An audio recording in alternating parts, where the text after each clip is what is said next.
ህዝቦች፣ ትውልዶች፣ ቅዱሳኖች ሁሉ ይሄ ጥቂት አረም የሆነው ጉበኝነት ከኢትዮጵያ መነቀል አለበት። ስቃይ ነው።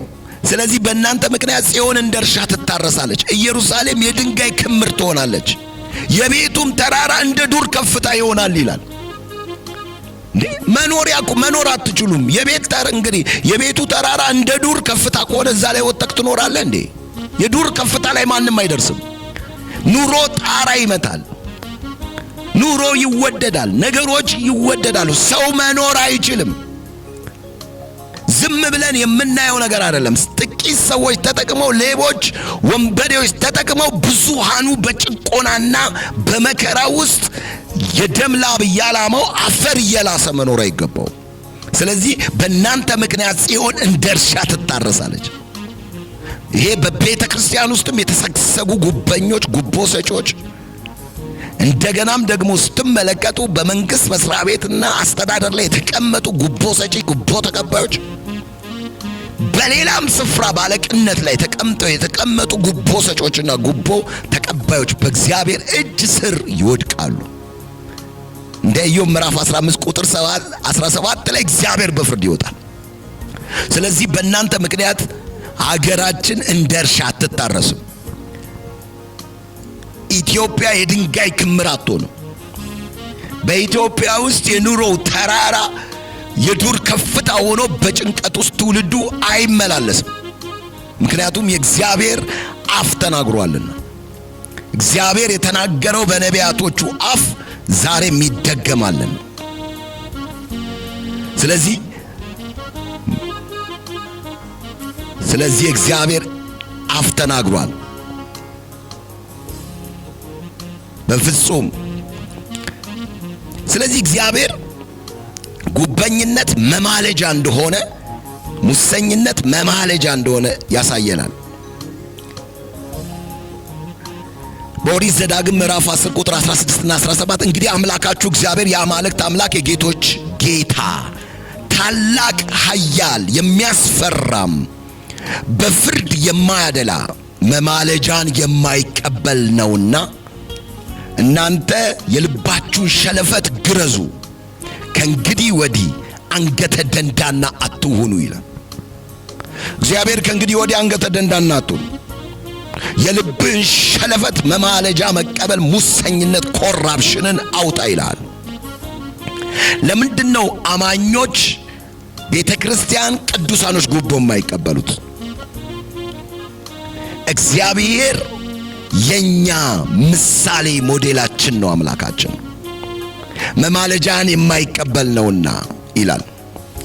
አምላካችን እግዚአብሔር የአማልክት አምላክ የጌቶች ጌታ ታላቅ ኃያል የሚያስፈራ በፍርድ የማያደላ መማለጃን የማይቀበል ነውና በእግዚአብሔር መንገድ የሚሄድ ቅዱስ ቃሉን አክብሮ እንደ እግዚአብሔር ቃል ይመላለሳል። በሁለተኛ ዜና 19:7 ላይ አሁንም እግዚአብሔርን መፍራት በእናንተ ላይ ይሁን፣ በአምላካችንም በእግዚአብሔር ዘንድ በደልና ለሰው ፊት ማድላት መማለጃ መውሰድ የለምና ሁሉም ተጠንቅቃችሁ አድርጉ። ሁሉንም ተጠንቅቃችሁ አድርጉ። እግዚአብሔርን መፍራት ያለው ትውልድ በእግዚአብሔር በአምላኩ ዘንድ በደል የለም፣ ለሰው ፊት ማድላት የለም፣ መማለጃ የለም። እንዲሁም አማኝ ደግሞ በሰው ፊት አያደላም። ክርስቲያን ነኝ ትላለህ፣ በኃያሉ በእግዚአብሔር ፊት አንድ ቀን ትቀርባለህ። ሞተ አማኝ ነህ፣ ሌላ ሃይማኖት ነህ፣ የትኛውም ሁን፣ አንድ ቀን ሞተ ለፍርድ በእግዚአብሔር ፊት ትቀርባለህ። ለፍርድ በእግዚአብሔር ፊት ሞተ ከመቅረብ በፊት ግን ዛሬ እንጠይቅሃለን። የልብን ሸለፈት አስወግድ። እግዚአብሔር መማለጃን የሚቀበል አይደለም። የልብን ሸለፈት ግረዝ። አንገተ ደንዳና አትሁን፣ ተመለስ። በእግዚአብሔር ዘንድ መማለጃ የለም፣ መማለጃ መውሰድ የለም። ተጠንቅቀህ አድርግ፣ በጽድቅ ኑር። መዝሙረ ዳዊት ገንዘቡን በአራጣ የማያበድር በንጹህ ላይ መማለጃን የማይቀበል እንዲህ የሚያደርግ ለዘላለም አይታወክም ይላል። መዝሙር ምዕራፍ 15ን ስንመለከተው ከቁጥር 1 ጀምረን እጅግ ትልቅና የበረከትን ቃል እንመለከታለን። የዳዊት ትልቁ ጥያቄ በመዝሙረ ዳዊት ምዕራፍ 15 ቁጥር 1 ላይ አቤቱ በድንኳኑ ውስጥ ማን ያድራል? በተቀደሰው ተራራ ማን ይኖራል ነው ጥያቄው። ከእግዚአብሔር ጋር በድንኳን ውስጥ ማን ያድራል? በተቀደሰው ተራራ ላይ ከእግዚአብሔር ጋር ማን ይኖራል? በቅንነት የሚሄድ ጽድቅን የሚያደርግ በልቡ እውነቱን የሚናገር ይላል። ይሄ የሚያሳየው በመንፈስ የውስጥ ማንነታችንን ነው። ይህንን የሚያየው የለም። ቅንነትን አታየውም፣ ጽድቅን አታይም፣ በልብ እውነት መናገሬን አታየውም። እግዚአብሔር ብቻ ነው ይህንን ጀጅ የሚያደርገው። ዳዊት ምን እያለ ነው? በመንፈሳዊ ነገር ትክክለኛ በእግዚአብሔር ፊት አቋም ያለው ሰው ነው ቅንነትን የሚያደርግ ከጌታ ጋር የሚኖረው፣ ጽድቅን የሚያደርግ ከጌታ ጋር የሚኖረው፣ በልቡ እውነትን የሚናገረው ነው ከጌታ ጋር የሚኖረው ነው እያላችሁ ነው። በሁለተኛ ነጥብ በአንደበቱ የማይሸነግል ባልንጀራው ላይ ክፋትን የማያደርግ ዘመዶቹን የማይሰድብ ነው ይላል። እንግዲህ አስቡት፣ በአንደበት መሸንገል ለሰው ነው። በባልንጀራ ላይ ክፋት ማድረግ ለሰው ነው።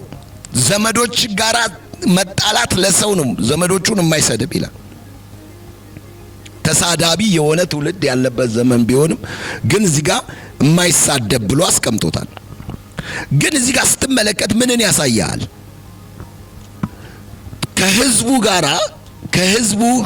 ከህዝቡ ጋር ትክክለኛ ግንኙነት ያለው ማለት ነው።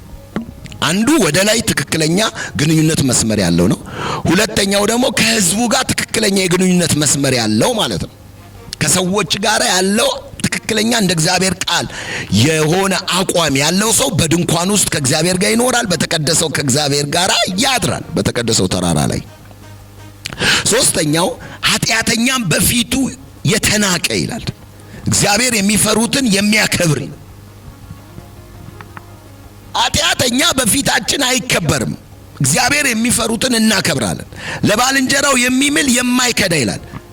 በሶስተኛ ደረጃ በኃጢአት ላይ ትክክለኛ አቋም ያለው በተቀደሰው ተራራ ከእግዚአብሔር ጋር ይኖራል፣ በድንኳን ውስጥ ያድራል። ኃጢአተኛውን በፊቱ የናቀ። ዛሬ ኃጢአተኛው በመላ ዓለም ይከበራሉ። ዘፋኞች ኃጢአተኞች ናቸው። ከእግዚአብሔር ቃል ተላልፈዋል። ሴትን ነው የሚያመልኩት፣ ዓለምን ነው የሚያመልኩት፣ ምድርን ነው የሚያመልኩት፣ ሀገርን ነው፣ ራሳቸውን ነው የሚያመልኩት። እግዚአብሔርን ማምለክ ዘፋኞች ትተዋል። ስለዚህ ከአሕዛብ አንዱ ባህሪ ውስጥ ዘፋኝነት ነው። ከአሕዛብ ካራክተር ውስጥ አንዱ ዘፋኝነት ነው። አሕዛብን እግዚአብሔር ደግሞ ይፈርድባቸዋል። ዘፋኞች የእግዚአብሔርን መንግሥት አይወርሱም። ብዙ ሌቦች ይከበራሉ፣ አመፀኞች ይከበራሉ። በአመፅ ፍሬን ቤትን ያፈሩ ሰዎች ይከበራሉ። እግዚአብሔር ስለ ኃጢአተኛውን በፊቱ የናቀ ይላል። እግዚአብሔር የሚፈሩትን የሚያከብር፣ ለባልንጀራው የሚምል የማይከዳ ይላል። በኃጢአት ላይ ትክክለኛ አቋም ያለው፣ እንደ እግዚአብሔር ቃል አቋም ያለው። ዛሬ እግዚአብሔር የሚፈሩትን የሚያከብር ሰው የለም። የሚተርብ ነው፣ የሚያማ ነው። ተጠንቀቅ።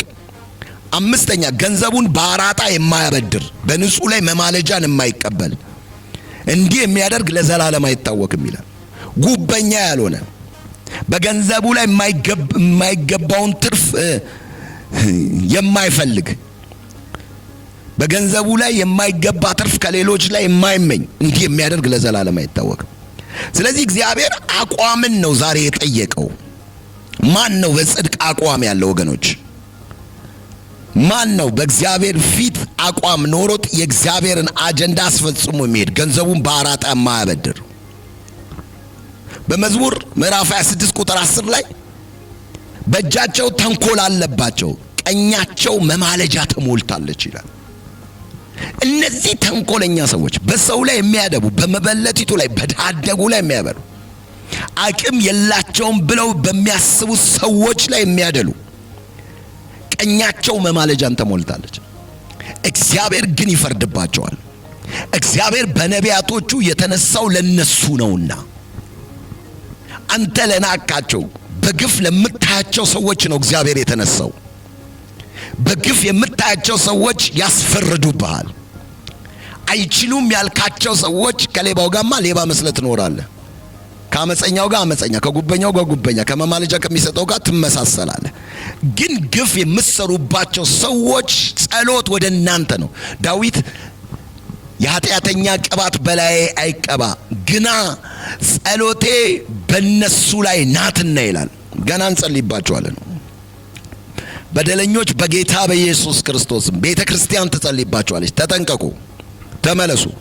እጃቸው ተንኮል አለባቸው፣ ቀኛቸው መማለጃ ተሞልታለች። ስለዚህ ትርፍን ለማግኘት የሚሳሳ ሰው ይለዋል ምሳሌ ምዕራፍ 15 ቁጥር 17 የራሱን ቤት ያውካል፣ የራሱን ቤት ያውካል። መማለጃን የሚጠላ ግን በሕይወት ይኖራል። በኢዮብ 15 ቁጥር 17 ላይ ያለው የጉበኛ ቤትን የእግዚአብሔር የፍርድ እሳት እንደሚመታው መማለጃን የምትጠላ ተሆነ በሕይወት ትኖራለህ። ነገርክ ወደ ሕይወት ይመለስልሃል። እነዚህ ትርፍን ለማግኘት የሚሳሱ ጉቦን መማለጃን ለመቀበል የሚሳሱ ሰዎች ቤታቸውን ያውካሉ። መማለጃን የሚጠላ ግን በሕይወት ይኖራል ይላል እግዚአብሔር ቃል። ስለዚህ በምሳሌ ምዕራፍ 17 ቁጥር 8 ላይ ገንዘብ ባደረገው ፊት መማለጃ እንደ ተዋበ ዕንቁ ነው ይላል። ገንዘብ ባደረገው ጉቦ ምንድነው? እንደ ተዋበ ዕንቁ ነው። ጥሩ ነገር ነው። ኮሚሽን ስራ ነው። ጉዳይ ገዳዮች ናቸው ዛሬ ስማቸው። ስራ ማስፈጸሚያ፣ ስራ ማስከያጃ ነው የሚባለው። ስሙም ተቆላምጧል። እዚህ ላይም እውነቱን ነው የነገረን በምሳሌ ምዕራፍ 17 ቁጥር 8 ገንዘብ ባደረገው ፊት መማለጃ እንደ ተዋበ ዕንቁ ነው። የተዋበ ዕንቁ ተብሎ ነው ስሙ የሚጠራው። ወደ ዞረበትም ስፍራ ሁሉ ስራውን ያቀናል፣ ያስተካክላል ይመስላል። የእግዚአብሔር እጅ ግን በፍርድ በላዩ ላይ ይመጣል። ገንዘብ እንግዲህ አድርገው ጉቦንና ሌብነትን በአመጽ ለሚተገብሩ ሰዎች ወየውላቸው። በምሳሌ ምዕራፍ 17 ቁጥር 23 ኃጥአን የፍርድን መንገድ ለማጥመም ከብብት መማለጃን ይወስዳል። የኃጢአተኛ ስራ ነው፣ የአመፀኛ ስራ ነው ጉቦ። ኃጢአተኞች ፍርድን መንገድ ለማጥመም ጉቦ ነው። በዛ ነገር ላይ እውነት የሌላቸው ሰዎች ያንን ነገር ለማጣመም ጉቦ ነው። ስለዚህ መጠንቀቅ አለብን። መማለጃን ይወስዳሉ። በምሳሌ 29:4 ላይ ንጉሥ በፍርድ ሀገሩን ያጸናል ይላል። መማለጃን የሚወድድ ግን ያፈርሰዋል ይላል። ወገኖች ሀገር የምትፈርሰው በጉቦ ነው፣ በሌቦች ነው፣ በአስመሳዮች ነው፣ በቀማኞች ነው፣ ነፍስን በሚያጠፉ ነው። ነገር ግን ነገስታቶች በፍርድ ነው ሀገርን የሚያጸኑት። ነገስታቶች ራይት የሆነ ጀጅመንት መውጣት አለበት። በጉበኝነት ላይ ሊያስደነግጣቸው እንቅልፍ ሊነሳቸው የሚችል ፍርድ መውጣት አለበት ከመንግስታት ቤት ውስጥ። በምሳሌ ምዕራፍ 29 ቁጥር 4 ላይ መንግስታቶች፣ ገዢዎቻችን፣ አለቆቻችን ይህ ለእናንተ ቃል ነው፣ ንጉሥ በፍርድ ሀገሩን ያጸናል ይላል። ትክክለኛ ፍርድ ካለ ሀገራችን ይጸናል። ትክክለኛ ፍርድ ካለ ምድሪቱ በደም አትታጠብም። ምክንያቱም ጉቦም መማለጃን በመቀበል የሰውን ነፍስ የሚያጠፉ መድረሻ እንዲያጡ ሕግ ይወጣባቸዋል። የንጉሥ ፍርድ ሀገሩን ያጸናል። መማለጃ የሚወድ ግን ያፈርሰዋል፣ ሀገሩን ያፈርሰዋል። ሀገራቸውን አፍርሰው በየሀገሩ ሲርመጠመጡ የተያዙ ብዙ ነገስታቶች አሉ። በኢንተርፖል ተይዘው አሁን ለፍርድ የቀረቡ ሀገራቸውን በዝብዞ በጉቦና በሌብነት ሀገራቸውን ከማልማት ይልቅ ከድሃው ላይ ዘርፈው አፍርሰዋት የሄዱ ሀገራቸውን። ዛሬም ምድራችን አትፈርስም። በፍርድ ሀገሩን የሚያጸና ነገስታትን እግዚአብሔር ሰጥቶናል። ከዚህ በኋላ በኢትዮጵያ ላይ በፍርድ ሀገራችንን የሚያጸና ነገስታቶች እስከመጨረሻው አናጣም። መማለጃን የሚወድ ጉቦን፣ ሙሰኝነትን የሚወድ መሪ አይደለም። ስለዚህ እግዚአብሔር በጽድቅ የሚሄድን ቅንን ነገር የሚያደርግ በሽንገላ የሚገኝ ትርፍን የሚንቀውን ሰው ይፈልጋል። መማለጃን ከመጨበጥ እጁን የሚያራግፈውን ሰው ይፈልጋል። ደምን ማፍሰስ ከመስማት ጆሮዎቹን የሚያደነቁር ህዝብ ይፈልጋል። ክፋትን ከማየት አይኖቹን የሚጨፍን ህዝብ ይፈልጋል። በኢሳይያስ ምዕራፍ 33 ቁጥር 15 ላይ በጽድቅ የሚሄድ ቅንን ነገር የሚናገር በሽንገላ የሚገኝ ትርፍን የሚንቅ መማለጃን ከመጨበጥ እጁን የሚያራግፍ፣ ደምን ማፍሰስ ከመስማት ጆሮን የሚያደነቁር፣ ክፋትን ከማየት አይኖቹን የሚጨፍን እንዲህ ያለ ሰው በተቀደሰው ተራራ በድንኳን ውስጥ ከእግዚአብሔር ጋር ይኖራል ያድራል። ጽድቅን የሚሄድ ሽንገላን የሚገኝ ትርፍ የሚንቅ ሰዎች ሸንግለው በርበሬ ያልሆነ በርበሬ ሸጠው፣ ስኳር ያልሆነ ስኳር አድርገው፣ ዱቄት ያልሆነ ዱቄት፣ እንጀራ ያልሆነ እንጀራን የምትሰሩ ወየውላችሁ። በሽንገላ የሚገኝ ትርፍን ንቃችሁ ወደ እግዚአብሔር ተመለሱ። የልባችሁን ሸለፈት አስወግዱ። በገበያው ላይ የተሰማራችሁ በአመጽ የምትሰሩ ሰዎች እግዚአብሔር የጽድቅ ፍርዱን ይዞ በምድራችን ላይ ተነስቷል። ስለዚህ በአጠቃላይ ጉበኝነት፣ ሙሰኝነት ሌብነት ነው፣ ውንብድና ነው፣ ሀገር ማፍረሻ መሳሪያ ነው። ተመለሱ። በዚህ ዘመን ትውልድ እንዲመለስ እንጠይቃለን። ትውልድ እንዲመለስ ነቢያቶች ሁሉ አንድ አፍ ሆነው የተናገሩት። ኢሳይያስ በትንቢቱ ተናግሯል። ሕዝቅኤል በትንቢቱ ተናግሯል።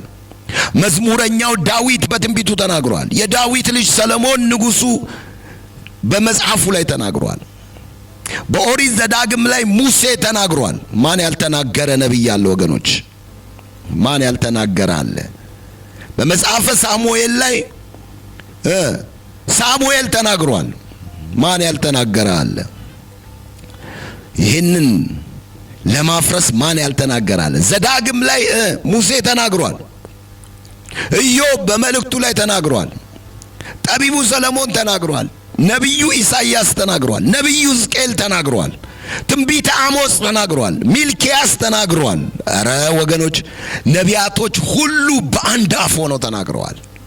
የእግዚአብሔር ቃል እውነት ይፈጸም ዘንድ ዛሬም እኛ ከነሱ ጋር ሆነን በኢትዮጵያ ምድር ያላችሁ ህዝቦች ጠቅላላ ከነቢያቱ ከእውነተኛ ነቢያቶች ይህንን ካወገዙ፣ ሌብነትን ከተቃወሙ፣ አመጽን ከተቃወሙ የእግዚአብሔር ነቢያቶች ጎን ቆመን ጉበኝነትንና ሌብነትን እናወግዛለን። በምድራችን ላይ አይሰራም፣ አያንሰራራም። ክብር ለኢየሱስ ይሁን። አሜን።